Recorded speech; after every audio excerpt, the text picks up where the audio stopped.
What's good, everybody? This is Ray Daniels, aka the Culture Referee, and I'm here to talk to you about Two Lost Distribution. They are one of the most technologically advanced distributors in music. They distribute to more stores than any of the distributors around. They distribute, they give you 100% of your royalties. They only charge you $3 a month, and you have an instant option to get an advance from these guys. So if you're watching this and you want to be in the music business and you're trying to figure out how to get help, I'm here to tell you, go to twolost.com and use the word GODS as your coupon code, and you get the first 3 months free.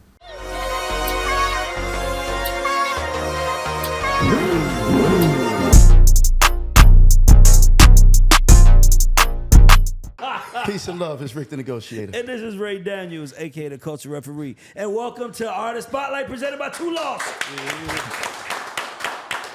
And these gentlemen that we have here, we was in the room speaking and we were trying to figure out what should we talk about, because like what's the value we want to give to the conversation. And we agreed to Artist Spotlight because you guys are at the forefront of helping artists with your marketing agency and with your media property, like really like teach artists. Shit, I'm on y'all thing that y'all on No Labels Necessary right now. I just shout out to Esso. He just sent it to me, like check it out. But anyway, let's give it up for Brandman Sean and Corey, not Corey, Corey. Let's go.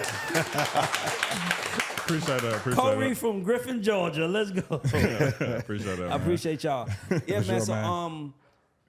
I wanted to sit down. First of all, Brandman Sean, tell me where you got your name from. How did you come up with that? Like, how did you guys come together? I mean, my name, it was just organic, man. I was helping everybody out. People, like I was throwing some shows, and that organically ended up in giving a lot of people advice. Yeah. Everybody was like, hey, you know, help me out with my branding, help me out with my marketing, get some views. I ended up like dropping some advice on YouTube, and then that started moving. And eventually, I was just going by my name, Sean Taylor. Yeah. But it started to become more and more serious. I was like, dang, man, I got to start branding myself. Yeah. Because I'm talking about branding. You know what I mean? It'd be whack if you... I'm about to say that. That's why the name works. You know what I mean? So I'm like, I can't just like be out here like regular. Mike, you know, yeah. And then, you know, I was just brainstorming and Brandman Sean, I was like, it just flows. So hold on. And that's how you came up with Corey, is like, you want to... Nah, Corey's like a funny family country joke, he just man. country. I just like took you it and said. owned it, bro. Like it was a joke. I owned it. You know what I'm saying? That's the name. So No, I'm about to say if it was, that'd be fire. Like, so how would y'all describe brand? Because I ain't gonna lie, Brandman Sean. I'm just learning about branding in the last 2 or 3 years. Like I've been in the music business almost 20. Oh, that's crazy. I know it's crazy because our business was so like, you know, compartmentalized, where if you were in A&R, that's what you needed to know. Mm-hmm. You didn't need to know marketing, but now everyone has to be sort of a hybrid. So how would you break branding down? What does it mean to you guys? For me, I like to simplify branding as your reputation. All right, like it's just how people think of you. It's not how you want people to think of you, it's how other people think of you. And my reputation with you versus Corey versus my mom, like it's different with everybody. Yeah. So it's just about that relationship and process of having this idea in your mind that you want to be presented as, and making sure there's a connection, because that's the gap that most people have. It's like, I want to be seen as this. You've seen the artists that, like, yeah, I'm like this, you know, I'm that guy, or I'm mysterious. And it's like, no, you're not mysterious. Nobody cares about you, bro. Yeah. Like, there's a difference. That's true. So how do you actually make sure that you stick that landing? And that's that process of branding. Even if you're mysterious, isn't the mystery the brand? if you do it right. If you do it right, Yeah. but Who's done it right? I want to know who's done it right, like the mystery, because the mystery thing don't work for me, and I'm just like, who's completed right? And then I got way more questions about that after y'all tell me who. Yeah, I mean, I don't think it's been done well. I feel like the last good example of it doing well was like Early Weekend. It's probably the last time it was done well, but it was a different landscape. I think the last artist we maybe saw try was Four Bats, but then even he got the bag pretty quick. You know what I'm saying? Like he didn't hold the mystery for too long. Like they did it for maybe like 2-3 months, and then or it seemed like, and then kind of hopped out. But I think the last good long-term example of it is like early. Okay, early so the what did the Weeknd do that worked that most artists don't do? That try to do that fail. I mean, and like I said, it was a different landscape. So, I mean, he essentially did what we're telling people to do today, but the version of the time, right? So in his time, there wasn't TikTok, there wasn't really YouTube. I think it might have been like Facebook, but Tumblr. Blogs and Tumblr were like the big thing. So I mean, the Weeknd used to have a blog that he updated like a couple times a day, almost every day. He was dropping music on it.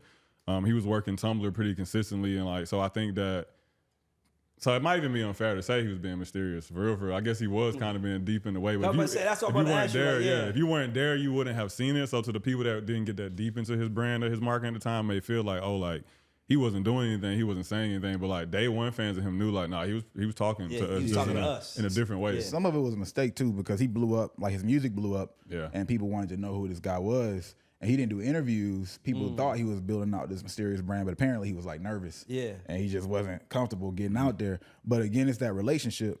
Oh, I hear your music and I want to know who you are. Yeah. So now I actually care and I'm not getting that information, right? It's that seduction dance. I want more, I'm not getting more. But again, a lot of artists try to like say I'm mysterious and then don't go through the process of making people care first. But you can always pull back. And that's what most people don't get. Like Pharrell kind of has a mystique to him now, right? Yes. But he was out there in front and then he pulled back later because now people care for it. And you can build that over time. Like your brand doesn't have to stay mysterious. It doesn't have to stay like out there. It don't have to stay the way it started. If you know what you're doing, you can like transition through different phases. I think most people just think it has to be, this is my brand forever. But if you got a career, you probably gonna go through multiple.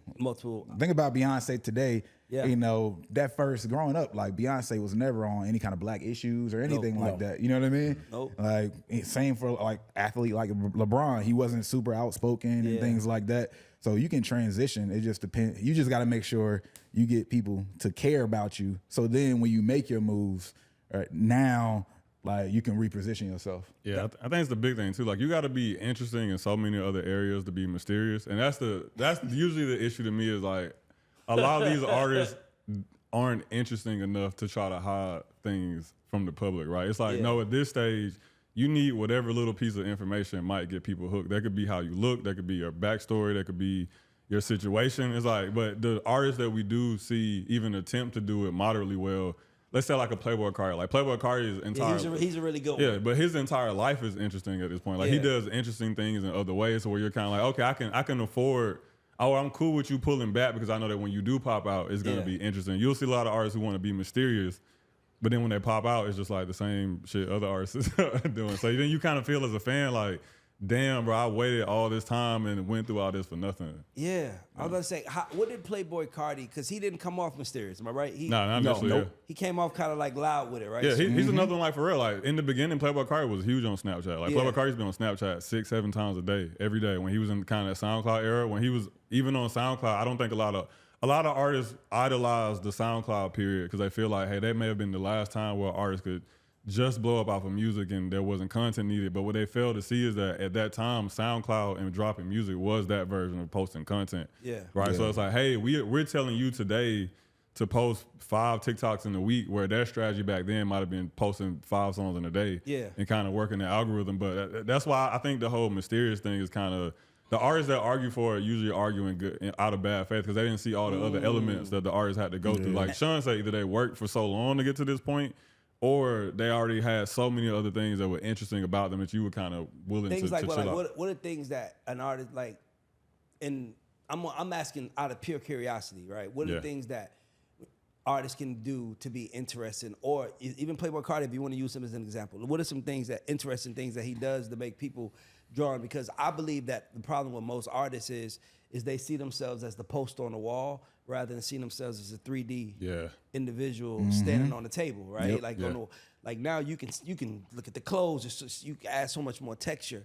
So I always tell artists, add more texture to your shit, but they like what? So that's what I'm asking. Yeah, I mean, like what? What am I supposed to do? I'm like, I don't know, motherfucker. It's your life. I mean, I think the irony of it, is to make yourself be interesting, you have to share your life, which is the part artists don't want to hear. It's like, I can't find your life interesting if you hold everything in. So like for Cardi, I know for me watching him coming up, it was just interesting seeing like this kid from South Atlanta like hanging out with like Fashion Week models and hanging out with fashion influencers and, you know, like the whole ASAP crew. Because I knew him from the early days when he was with, I can't think his name, the Alpha Records. Father with Alpha Records. And so, like, maybe it was interesting to me because I'm like, oh, man, I've seen this guy around. Like, I've seen him at places, and like I said, he's from Riverdale or Jonesboro, wherever he's from. So, like, to see him. He's from South. He's from the the South Side. Side. So then see him like Fashion Week hanging out with Cardi or stuff like that was interesting. So I was like, okay, I'm tapped into the music to a certain degree, but now I'm starting to see him hang out with other figures and things that I find interesting. Do you think that part of your interest in that is because you're from maybe South Georgia? Yeah, 100%. I think, and me at the time, I was really into clothes and stuff. So it was like, Gotcha. oh, okay, cool. Like, I know where Cardi's from. And I scroll on Instagram and I see him hanging out with this fashion influencer I know lives in like Paris or something. Yeah. Now you're wondering like, damn, how bro get this situation, you know? I think you just helped me shine a light on something. I think artists give us permission to be who we are. Because I think we all naturally think we're weird. Yeah. Like, I'm weird. I think like this. And I think artists give you the opportunity to like you said, like it's like I'm a kid from South Georgia and I love fashion. Now here's another kid from South Georgia and you focus strictly on the models, the runway, and that's because that's your interest. Yeah. But there can be so many other things, so many other subgenres that you could be a part of, like whether it's cooking, whether it's sports, whether it's gaming, whatever it could be. It's so many things you could be. But artists tend to look at it like I just want to make a song to sell. And I think that that's probably the best way to describe the picture on the wall. The picture on the wall sold a song. Yeah. The artist standing here in 3D sells the song, the lifestyle, the culture, the environment, everything. Yep. So I think that that's what it is. Artists hate like exactly what you just said. They want that 2D image, but the reality is the only people who are gonna love you strictly for the music is music heads. Yes. And other artists, right? Like if you want to represent something, if you want to be something more, like most people aren't going to get like where these little elements that you dropped into the music, right? And I'm somebody who really appreciates music just for music. But when we're talking about building a brand, I don't go to buy, right, for something that doesn't represent me. Yeah. It's always going to be some level of representation. And the biggest thing you can do is be an outlet. You are the identity. For some people, an artist's image might give them like confidence, right? Like Corey says, like, man, this might be possible for me to be in this bag. Corey, you said Corey. I know y'all partners. Look, he got like, hey, bro. I know y'all. You know that's what I'm saying. You know how to fuck with you because I manage Tehran, and people will correct me and say T-Ron. I'm like, I've been managing nigga 20 years, but I call a nigga Tehran. Like, you know what I'm saying? I got like 5 names I call him. It's crazy. But like, you like people are looking for artists like for permission, like like what you said. So. One, I might fulfill a void. Like you might be like my friend. Like if somebody's depressed, right, and I'm listening to you to feel better, right, or you're giving me courage. I'm insecure and not like Kanye. A lot of people who resonate with Kanye in the way he's like lashing out is like, man, he's kind of like me. Sometimes I'm happy, sometimes I'm not. Exactly. And and I might be an insecure artist, and I love the fact that he's able to be bold. In in all these circumstances. He's the hero in the moment that you kind of. It's almost like you wanted to do it, but somebody did it. It's almost it's like the slow clap. Yeah, 100%. Like that one person that stands up and claps is like you on your own for like 3 seconds. Like you looking around like, is anybody gonna stand up with me? And it just need one other person, and then everybody follow. But that's what an artist is supposed to do. Yes, that's what I'm saying. Yes, exactly. You are supposed to be that. There's a whole. I remember I watched a TED talk. I was probably in college, and it was literally like a guy on a hill, and it was a bunch of people around. And he just started dancing. Right. And then he just like dancing weird. Everybody looking at him. But one other person joined in, and then it started to slowly spill. And it goes back to that concept of how it's so important to just build those first few fans. Like once you get a couple, it validates everything. You don't look crazy no more. I need 3 people. Just 3 of y'all. Just you to rock with me heavy. And once you got that, like things can flow. So yeah, I think like when I know a lot of artists, especially being insecure, might not feel like I want to show anything else. But like the game has always been like other elements other than music. Like when I observed it, to me, in my opinion, I wasn't around back then, but I look at doing live shows as the old school version of doing social media. Like when you go back to the 60s and like stuff like that was how I had to get in front of people. You make money, you had to get in the road. Now y'all have the ability to not perform. So you complain about social media, but it's also you don't have so you're just trading off different parts of the business that you got to focus on. But it's always more than just music. Yeah, you guys have an agency, Contrabrand, really successful. When artists come to you, labels come to you, and they want to work with you guys, what are the mistakes? I don't want to limit it to 3. What are the mistakes, the common mistakes you guys see from artists who are just starting off? Who want to make it, and they're trying, but what are the common mistakes we see? I think the big one is I call it like we call it like breaking the rose tinted glasses. So these are usually artists that come in, they probably are green, never had any real marketing. Closest they may have got to is like watching our content, watching y'all content, something like that. And their expectations for their budget doesn't match what we know is realistically going to happen with it, right? This is the artist that comes in with a $1,500 budget for an influencer campaign, and the end of it is like, man, why ain't viral? You know what I'm saying? Why did this campaign only get X amount of tens of thousands of views or something like that? And that mentality, because some of those clients will stick around, right? Like some we can kind of talk off the ledge. Hey, bro, what you asking for was really like a 10K campaign. You know, we did what we could do with 1,500. This is good for where you're at. And they may stick around a little bit while after that, but then you can slowly start to see the doubt and the self-creep kind of start to come in over time in that phase, and they start doing stupid shit that either negatively affects the campaign or makes the campaign completely not worth it. Yeah. And, Give me an example. So we had a client one time. This is an example that fucked me up. Are you thinking about the sign? I don't know. I'm gonna see. I'll let you tell and see. But we had a client one time. I mean, we was working with this dude for like had to be like 3-4 months. He was annoying the first 2 months. About third month, he kind of chilled out. So we're running the ad campaign for him, trying to finally get something going. So around the end of the third month, he had a video go viral on Instagram, and then we figured out like his Instagram ads at the same time. Maybe like 2 weeks go by, and you know we doing our weekly check-in. You know, you get your check-ins from the agency. Sure. This is what's going on. Bro, don't hit me back. Give another couple days, bro. Don't hit me back. So I hit Sean like, hey, bro, just in case some weird shit hit the Stripe account in a couple days, I want you to know we got the emails, we got the proof, bro. I ain't responding back. So he finally gets back to me maybe like 4 months later, and he's like, yeah, bro, like my anxiety got bad. Like it just was so many followers coming in that like I just panicked and deleted my Instagram account. So, exactly, right? Yeah. Crazy. That's so not then, the only time we had some stuff. Yeah, like we've had that happen to us at least like 4 or 5 times. A lot of people aren't prepared for the moment. Everybody said they want the moment. Yeah, like I mean, it's a lot. I mean, you go from being like a regular dude one day to out of nowhere. I mean, hundreds to thousands of people are trying to follow you and talk to you. I get it, I understand. But then there's a part of me is like, hey, bro, that's what you asked for. You know what I'm saying? Like, you know what I tell people when we dream, the dream is perfect in our brain. Like you dream about like I dreamt about everything I have now. I just didn't realize that it came with this many bills and this much work next to it. Like, I didn't realize that. Like, it's like, damn, it is a big house, but I can't even enjoy that shit because I got to wake up in the morning. I got to get to work. You don't think about that part of your dream. Yep. So a lot of artists make that mistake where they're like, I want to do this. And then they get there and they like, hold on, I got to do what? That shit's scary. No, your dream doesn't determine the job. Your dream determines the end goal. Yep. Yeah. The job is the real thing that you got to focus on, and we miss that part. Yeah. Anything for you, Sean? I'll stay on the artist side instead of the label side, but the artist, like first I want to say, like along with what he talked about, it's crazy because when we manage these expectations and let them know before we get going, man, like this is exactly what you should expect. These are what things will look like.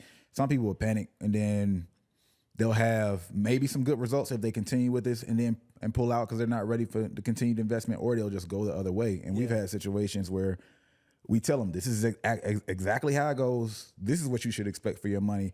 If someone says anything else, then you're probably gonna get screwed.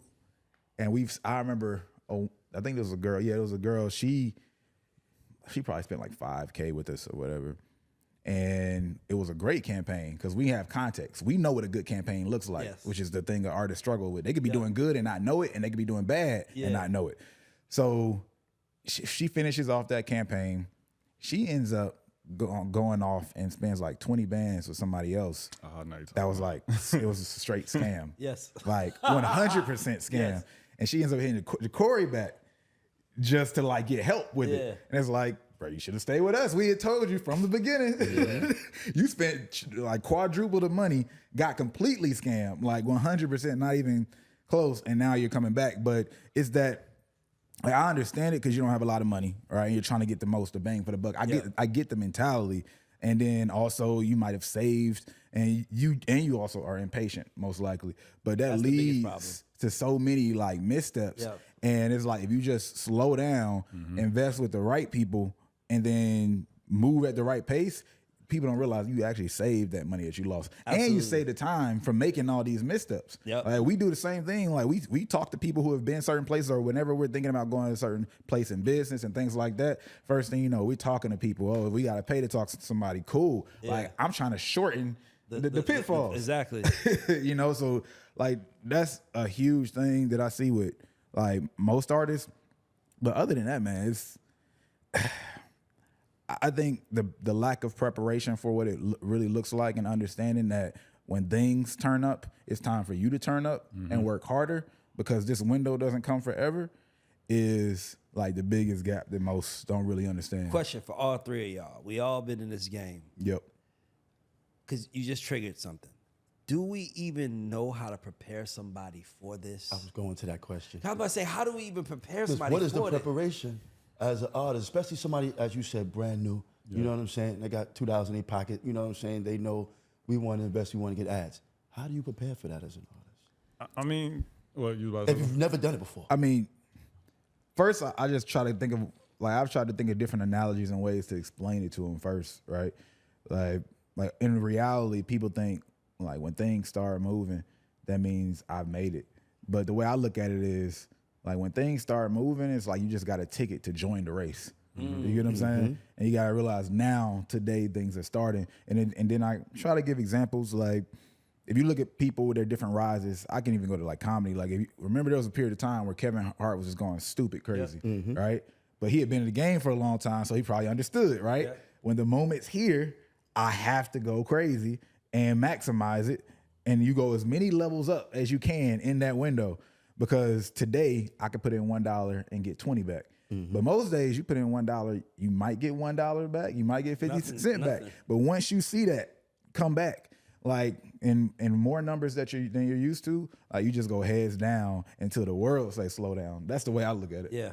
Yeah, I mean, I think there's a certain level of it where the artists really should be kind of developing themselves. Because I think you also have to separate it. Like, are we preparing them for what comes with the internet side of it, or are we preparing them for what comes with the real world side of it? You kind of got prepared for both. Yeah, both, right? Yeah. I'm like, it's almost like the internet is one thing and the real world is another. Yeah. And you working in two virtual. One world is you living in, and one world is the only one that people care about. It feels. Yeah. You know what I'm trying to say? So it's like you in this virtual world where like it's like, dog, they're showing their highlights. Yeah. That's why I tell artists, I'm like, good day, bad day, indifferent day. No matter what the day is, talk about it. Yeah.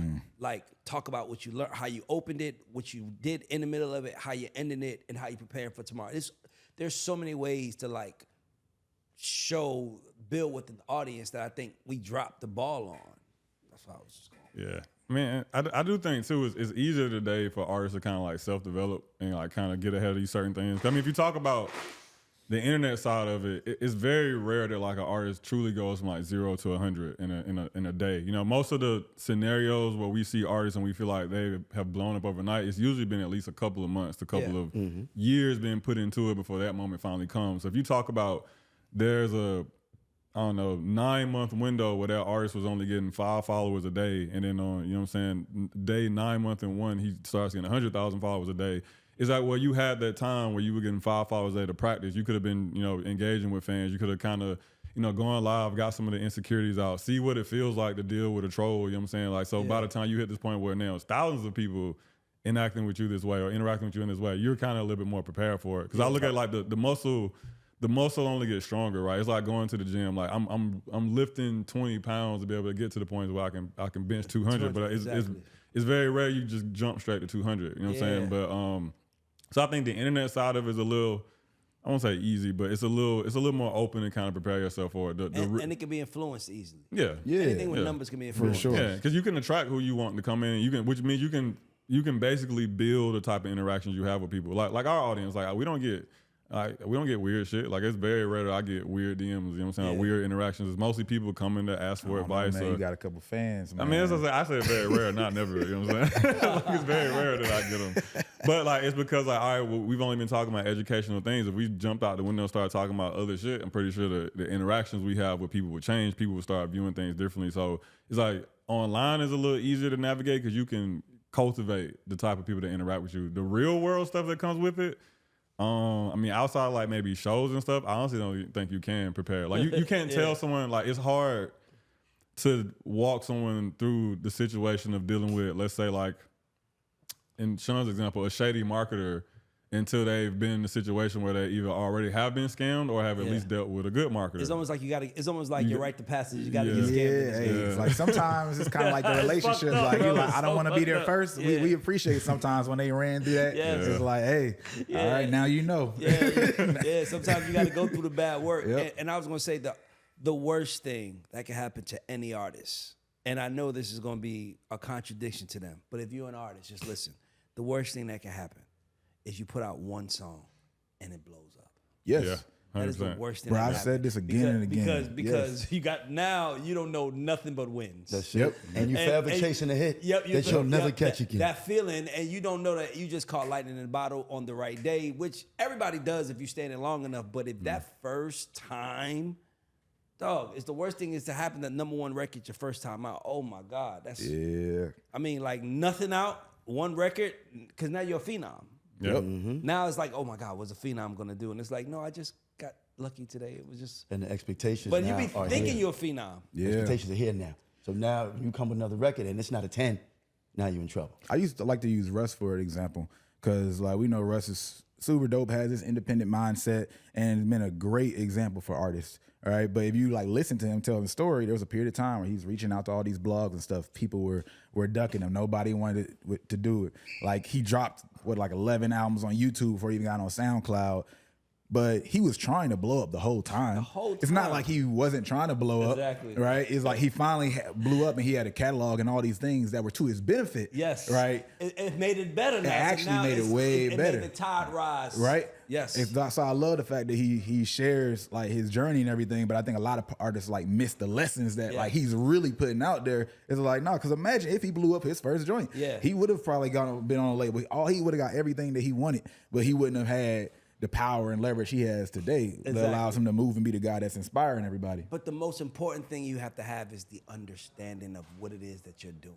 Yeah. That's the part that they miss. They miss the part of having an understanding of what you're doing. Like you are in a trial and error cycle every day until you as a brand are broken. Not till your song is broken. That's another thing artists do wrong. Their song will break and then they want to go run on that get the money tour. Like who's paying me the most? I'm going there. I don't care what it is. And then what you realize is that next week there's going to be another song. The week after that. Meanwhile, you're on your tour. You just get money and then by the time you got a pocket full of money, now you're like, all right, cool. I'm ready to put out another song. They forgot about you.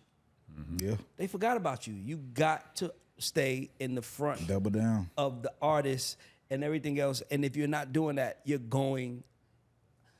I love what we do. The only thing that keeps me safe in it is knowing that if I wake up and I do it every day, that something good will happen. What that is, we don't know. That's a fact. That's the hard part about our world. It's like we wake up every day. Like I would listen to interviews and sometimes people were like, man, so tell me about that song you wrote. And I'm like, bro, they wrote 1,000 songs. Yeah. That one just worked. Like you said, we all just trying to find that lightning in a bottle moment. And when we do, we don't know what's going, you know what I mean? Like, but we're looking for that moment. And the reality is what you really should be looking for is the ability to be consistent. Yeah. Yes. Like when I started this podcast, I remember like people were like, what's the plan? What's the plan? What's the plan? I'm like, I don't have a plan. I just want to see if I can do it. I just want to know if I could, like, you know, like we start talking about monetizing and how we're going to make it. I'm like, bro, can we even do it? Like, do we even know that we can put out content? Do we even know that we can do something interesting enough that make people even, we don't know none of that. So how are we planning and plotting? Bro, I love that you say that because I've seen people do this on podcasts and everything damn near now. Like, because we preach business so much, and I love that. I want people to be educated, but people come in and try to get to parts of the business that they don't belong in ASAP. Yes. Right? Like, I had a person come to me and they had not dropped their music yet. And they were saying, oh, I just signed up for 2 platforms. One was a distributor. Matter of fact, I think it was Two Loss. So shout out to Two Loss. We in good space where I can throw that name out there. But the other one was like one of the monetization platforms. And it's like, bro, you haven't even dropped a song yet. You know, like you're thinking about monetizing a fan base, like just focus all that energy because especially you got no resources. Yes. Like you are the resource. You got to manage your energy. You got to focus on you. Exactly. That's what I'm saying. The problem is this though. There's nobody there to tell a lot of these artists that they don't know. It's like the blind leading the blind. So then they just start going. I don't think it's the blind leading the blind. I'm gonna take that back. Let me tell you why, Rick. I believe it's... What's good, everybody? This is Ray Daniels, a.k.a. the Culture Referee. And if you were wondering who this beautiful woman sitting next to me is my sister, Tiffany Daniels Sy. Let's give it up for my sister. Everybody can clap. This is good. And my sister she's the most talented person in the family. And we started a family business, a signature scent company. So if you like smoke a lot of weed in your car and you want to get the scent out, you have to check out these scents. I know guys that use it for the weed. I know people that use it for cologne, and everywhere they go to get compliments. We make candles. We make room sprays. We got them in kits. So if you want to buy something for your loved one or anybody that you care about, hit us up, LorraineCo.com. And we're gonna put the website at the bottom of it. But support this black business, support this black woman, and order, I promise you guys. As a matter of fact, use the word gods and we'll give you 15% off. I just made that up, so if my sister's face looks crazy, don't get mad at her. I'll eat that. But guys, when I tell you this shit is incredible, you really should check this out. The best scents ever. LorraineCo.com. And we'll put it at the bottom of the screen. Thank you. Thanks. People that's like, hey man, I can show you how to get your lungs up and your energy up to walk up these stairs. It's 100 stairs, 100 flights, but if you get to the top, I can show you. It's gonna be hard, but when we get there, you'll be ready. And then that line got 3 people in it. Yeah. It's 3 million people in the line where God is like, big. Give me 10,000, I'm gonna get you 1 million streams and you're gonna blow up. Yeah. So it's lack of people wanting to do the actual work. It's people who are treating this like a hustle. Yeah. Rather treating it like a career. Like I don't treat this platform like a hustle. I treat it like a business. Like we sit down with my team and Chad, Donnie, James, and everybody. We like, yo, and Aaron, of course, Aaron too. We all sit down. Yeah, I'm trying to get my young boys. Okay, AP. Now, but like I sit down with them, and it's like the worst thing you could do is focus on the money. And you have to focus on doing the job right. And if you can't manage $1, you damn sure ain't gonna be able to manage $1 million.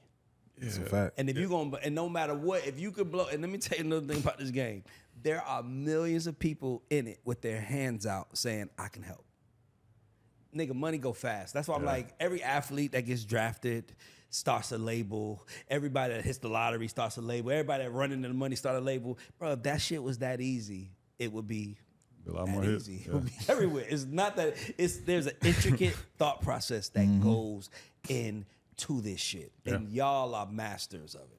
Yeah. Speaking of masters, this is how we got here. So I did a clip. Ryan, you ready? We're gonna bring a lawyer on. Come on, man. Just pop yourself in the middle, man. Let's give it to Ryan, man. Ryan is an attorney, and I follow Bradman Sean, and I seen. I'm not gonna lie to y'all. I was high out of my mind. It was late night. Listen, during the daytime, I'm good now. But that night, nigga, I took an edible and I saw that shit and somebody sent it to me. It was like ether. Like, somebody sent it to me like, they talking about you. So I was like, funny. They talking, you think so? I'm like, but a lot of people saying it. And it was my little cousin. He was like, nah, cuz. He talking about you. That's He funny. DM, I swear. And I was like, That's funny. so I was like, you know what?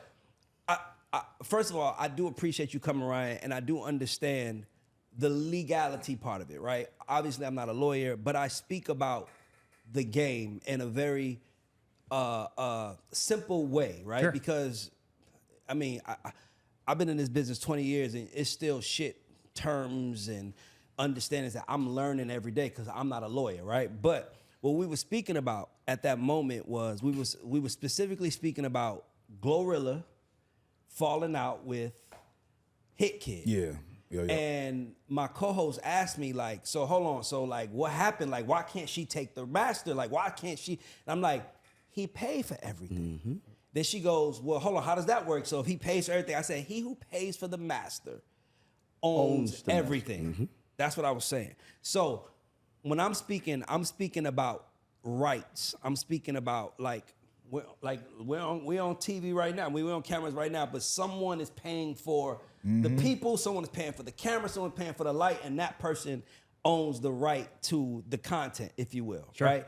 So when I was speaking about that, but you said that it's not complete. So let's talk about the master, right? Yeah, absolutely. So I think we actually agree on the concept of ownership, but I think it's a difference between ownership from a copyright intellectual property standpoint and right to possession of something, Yes. right? So Break that down, because for someone that doesn't understand, the right to possession and own of copyright. So like possession, for instance, I bring my car to an auto shop. I need them to fix it, and they say it's going to be X amount of money. They fix it for me, and they give me the bill, and I say I'm not going to pay that. Yes.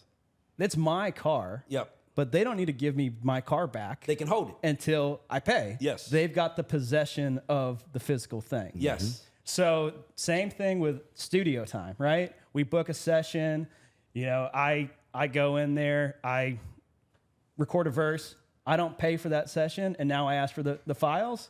They don't have to give me those files until I pay for it. Yes. They've got possession. That's all I was speaking about. Yes. Absolutely. But as far as the ownership from an intellectual property standpoint, back to that car example, right? Yep. Just because I didn't pay doesn't mean the mechanics now, like, I got title to your car, it's my car, Yes. I can sell it, whatever. So from an ownership, from copyright, whoever is the author, whoever creates the work, whether it's the songwriting, the music and the lyrics, or you're actually working on that beat, that recording, you own the intellectual property. Yes. Meaning that studio that can hold on to that stuff, they can't do shit with it. They can't do nothing with it. They can't by the way. put it out on 2 Lost. They Yes. can't, because I'll hit them with the takedown. Yep. That's my intellectual property. But they can hold on to it. Yep. I had a situation very similar to all this conversation not too long ago, where somebody went to an estate sale of a very famous artist, and they bought a digital camera at the estate sale, and in that bag was a whole bunch of SD cards. And in one of those SD cards was an unreleased album from that artist. There was music, there was videos, like home videos, there was photos, and there was an album. And they called me and they said, can I drop this on a distribution platform? And I said, not if you want to get sued. Yes. You own the physical SD card. Yes. You don't own the intellectual property to it. But here's another thing that, because that clip has probably been my most famous clip. It goes everywhere. But here's the thing that we also didn't talk about, was that you can make another master. Absolutely. You just don't have that one. And that's what the intricate parts of the business we don't talk about, where so what I mean by that, guys, is that, say if I own a studio and I want to put out a song on these guys, right? And let's say Corey is the producer and y'all two are the artists, right? Or matter of fact, let's take it further. Corey's the producer, you're the writer, you're the artist, right? So I want to put out a song, so I bring in Corey, I bring in Ryan, I bring in Sean, and I'm like, yo, let's make a song. I'm paying for everything, right? Whatever we create, I technically own that. I own the possession of it, right? Right. I still have to work out my deal with you guys, because the producer is supposed to get royalties, the artist gets royalties, but the actual master I will own, and I can't release without that. But there's another side to it where I do the songs, I pay for it, and then I don't speak to these guys for 2 years. And they run into each other on social media, and now they're like, hey, what happened to that song? Now, technically, they can fuck me, right?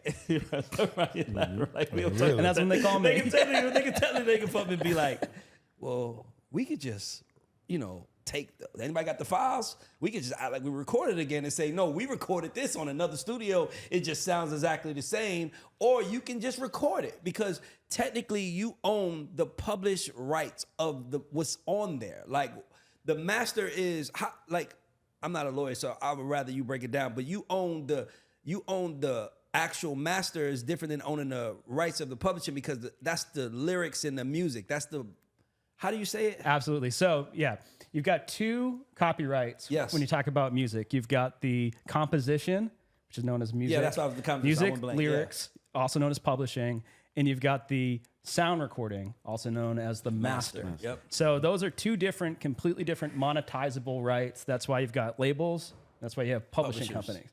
And those 2, sometimes if you're an independent artist, you own all of it. Yeah. If you got a deal with a distributor, you got a deal with a publisher, you might own a right to collect a certain amount of it, but you don't own any of it. and people were also arguing and saying, well, look what happened with Prince. Prince was writing and producing everything his music, and Warner still owned the master, but that's because they had a deal in place with him. Right. It doesn't matter if you think, because I want to pay now, and it's like, oh, okay, cool. That was one of the funniest things about the conversation that was going on in the comments with that clip, Yeah. and then our clip on No Labels Necessary, was that usually on my page I try to give free legal game. Yeah. I know that there is a high barrier of entry for artists to talk to a lawyer. Yes. Most people think I'm going to call a lawyer. They're just going to charge me, whatever. And so many people don't get the advice they need because they're afraid of how much it's going to cost. So what I do is I try to give as much free game as I can,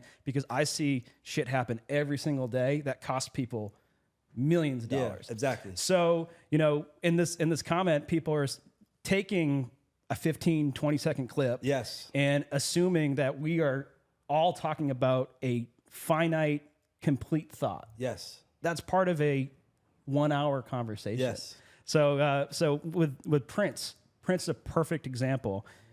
The label didn't have the rights to his masters because they paid for the studio time. They had the rights to his masters because they had a contract that said, we'll pay. Yes. And in exchange for our money, we own your masters. And it even goes further than that, because Prince had a deal where he would take an advance that was a combination of advance and a recording fund. So he wouldn't just pocket all that money. He was really smart. One of the first recording funds he got, he built his own studio at his house. And his records after that cost the label nothing. Nope. So in his mind, this isn't really fair, because I'm not costing the label anything. I'm just making music for them, and they're putting it out there. But they still own it because he signed that deal that said they owned it. Exactly. And by the way, the deal is rooted in, here's some money. That's all I was saying. You see what I'm trying to say? Yo, Prince, you need some money. Here's some money. Yeah. Now we own. Matter of fact, they just signed this though. Right. You know what I mean? Well, one thing that artists have to be really careful about is the Taylor Swift effect of masters. Now, Yes. Prince was the old example of artists understanding the importance of masters. Taylor Swift is the new example, because she got fucked over by Scooter Braun and Yes. Big Machine. Well, I want to stop, Ryan. That's not fair. Okay. and to be honest with you, and by the way, bro, you can come anytime. I like this guy. Like, I love it. But the only reason that's not fair is because she signed something, Sure. and Her she dad wanted them to was do part of the something, deal, and she wanted them to, Her parents. And by the way, her father cashed out on that. By the way, if Taylor should hate anybody, she should hate her dad, because he gave him $150,000 to start the label, Right. Yeah. only for 3% of it. Yes, no. Yeah, Taylor Swift's dad was yeah, a her real dad. estate. He was a stockbroker in New York and moved to Nashville to help her. Scott Buscetta was a music exec that worked at a label. And then he was like, start the label. He gave Scott Buscetta the money to break his daughter. But He had a it's hard to say percentage, she got fucked. Well, I'll clarify. The reason she got fucked is because she wasn't treated equally to other outside buyers of her music. Investors. Because they were offering the catalog to other people, right? Like to Scooter Braun. They said, hey, this is a cash rate. I'll sell it to you for how many millions? For her, they said, we want to keep you under contract for longer. So we'll give you Your master. That's we'll how give that- you album by album. So each album, new give album you us- make for us, we'll give we'll you give you one. an old one. Yep. So she just wanted that same kind of right of first refusal that other outside purchasers would get. But when they offered that to her, she could have took that, but then she said, this keeps me locked in with you longer. Which then, at that moment, if I'm Scott Buscetta, I gotta protect my house. Right. You want your masters, I give it to you, but can you stay? And you like, I ain't staying, and I want my masters. Well, then this is my retirement. I'm gonna keep this for myself. So this is why I say it's the Taylor Swift effect of Yes. the new masters, is because I think she's winning right now, Yes. right? She recorded new masters. It's completely killed the market for these old masters. Everybody wants Taylor's version. Nobody wants this old stuff, right? It's a thing. But now in record deals that I'm seeing, it used to be that you could re-record masters after that contract ends. Oh, you no, you can already make within 5 years of that deal, you can re-record a new master. I'm seeing deals now where it says, if you make this master with us, you never record again. Even though you own the copyright to the composition, that's your song, no more masters. And what's messed up about that is, under the Copyright Act, people can cover that song a million times. But you, as the writer, you've just given up your right to ever record it again. You could do 3 different versions of it. Like, anybody can do it. That's the part that don't make sense. Journey did that, and it sounds terrible. They redid their song. Really? Yeah, Well, I mean, what's his name did it? Jeff Red on You Called and Told Me. I hate his version. Yeah. I fucking hate it. Demoitis is a real thing, people. If you're gonna re-record your song, you better make that shit sound Exactly the like same. something. So with Taylor Swift now, so you basically said you don't think we're gonna be able to do that. No, this is like the one time where it worked, because up until now, labels didn't care if artists could re-record, because artists really didn't do that. They they would just make new music and put it out there, or they'd retire and cash out, on their selling their catalog. But now artists are like, well, Taylor did it, she's making a killing, so let's do it. Labels don't want that. They looked real stupid doing that. So now you see what was a standard term. Yeah, you go ahead, re-record it once the deal's done. Yeah. Now you have to fight for that, which was standard for the last 50 years of the music industry. And another thing, that when artists say they own their masters, that's how labels kept you in business with them. They would give you a deal. You're nobody. Here's $300,000.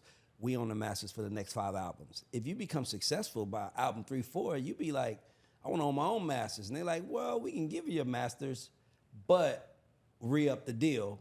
And then they give you this astronomical amount of money that you're like, why they giving me $30 million? I'm never gonna make $30 million again. That's why.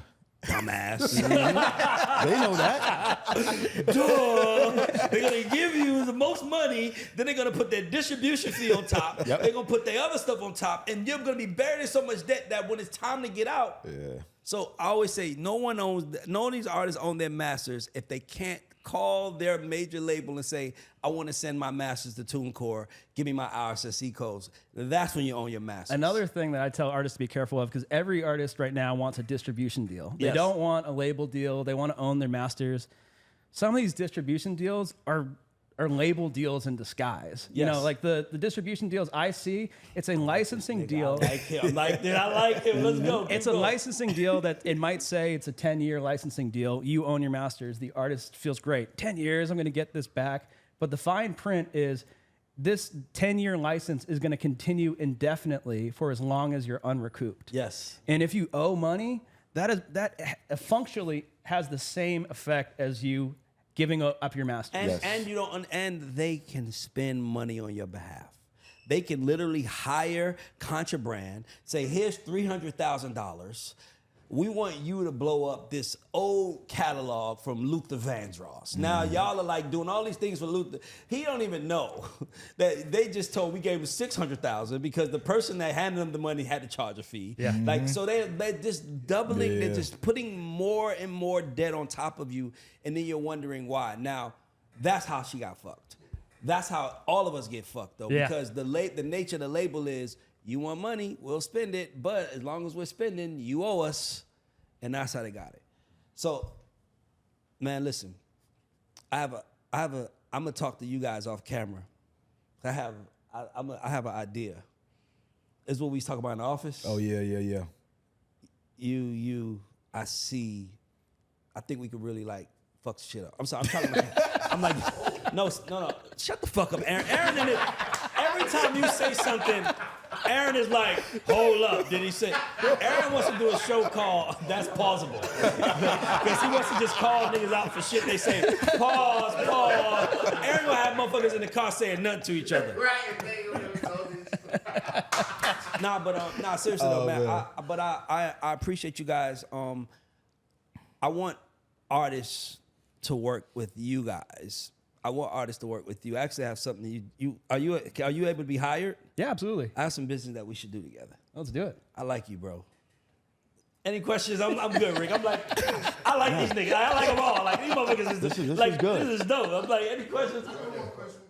Can an IP be transferred to a different party? Absolutely. So yeah, when you talk about transfer, the question was, can IP be transferred to another party? That's what a record deal is. Because I, as the songwriter, I, as the artist that record that, am transferring the intellectual property to the label. Yep. And the contract language will say, this is a work for hire. work for hire technically doesn't exist in music. Yeah. It's really for like you're a software engineer, you're doing something within the scope of your employment.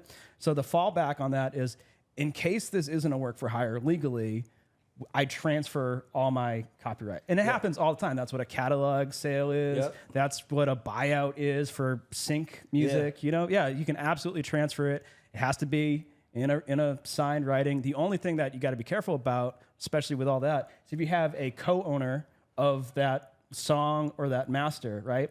If you and I write a song, we're co-owners. I can license that to anybody, and my only responsibility to you is that we split any profits that come in, right? Yeah. I can do any number of non-exclusive licenses, but I can't exclusively sell that to anybody without you and I getting in on that together, right? Yeah. So because that's partially It's kind your of thing. Isn't that what's happening right now with Dame? That's and what I was about to Jay-Z? say. Yeah, I was like, that sounds like the Rockefeller joint. Yeah, like Yeah. Dame is like he doesn't need them to sign off on it. Yeah, it's Not on that because of how it's being taken. Though. Yeah. But I get, and it's funny because Jay-Z, obviously they say like they haven't been getting along, whatever. But it seems that they still appreciate Dame having it. Yeah. Because They don't mind him having it. They don't want no one versus somebody else who don't even respect the Yes. property. Right. You know Yes. what I mean? Yes. So like I get that. You see lawsuits over that all the time. I mean, Yeah. like even like an old example that's coming up right now is Hall & Oates. Yeah. They have a huge, massive catalog. They're suing each other right They're now. suing each other because they had a band agreement, and Oates was trying to sell his half of the company. But only one sings and Right. only One one writes the writes song. and One writes, produces one all the sings. song. But because they're a band, they're like, let's split everything equally. Yeah. So hold on, which one is trying to sell? John Oates is Is she trying. the one that? He's the short guy with the mustache. Yeah, he Dark hair. looks more like me. Okay, so he's the voice. He's the voice. No, he's the guitar That's player. guitar. Oh, so Daryl Hall's the Yeah, blonde but guy. so Daryl Hall writes and produces everything. Yes. That's interesting. So It's Oates, crazy. So Oates was trying to "That's my cash voice." out. Yeah. Oates was trying to cash out, and he said, "Wait a minute, we got a band agreement that says if you ever want to sell, we both have to go in that together Yeah. and both agree." Yeah. He was trying to get a little sneaky with it. Nah, he was probably just saying, "Hey man, we friends. I want to go out." And he like, "No, the fuck you ain't." Well, look, man, we gonna put some more stuff together, man. Obviously, we on a time constraint, man. I just want to thank you guys all for coming, and I think you're gonna see us together doing something because I got this idea that I'm like, this is it. Let's put it together. Shout out to Two Lost for being our sponsor, our lead sponsor, and shout out to you for watching. Like, share, subscribe, and fuck with these brothers because they are out here doing superhero work. This is Artist Spotlight presented by Two Lost, and we are out. Peace.